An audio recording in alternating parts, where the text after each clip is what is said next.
வேற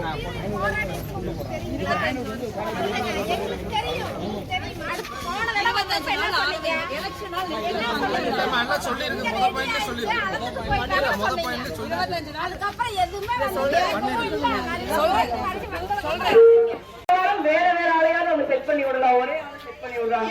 எல்லாருக்கும் வணக்கம். நான் சொல்றேன் வேதனை இருக்குது, நிறைய பக்கம் அடிபட்டு சார் சிரமமா இருக்குது. நான் சொல்றேன் பேசுறது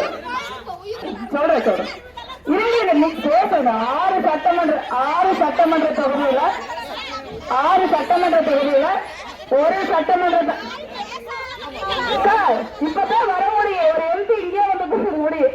6 சட்டமன்ற தொகுதிகள்ல ஒரு சட்டமன்ற தொகுதியில கூட இருங்கண்ணா, ஓட்டு கம்மி கிடையாது. இருங்க இல்ல நான் சொல்றேன்.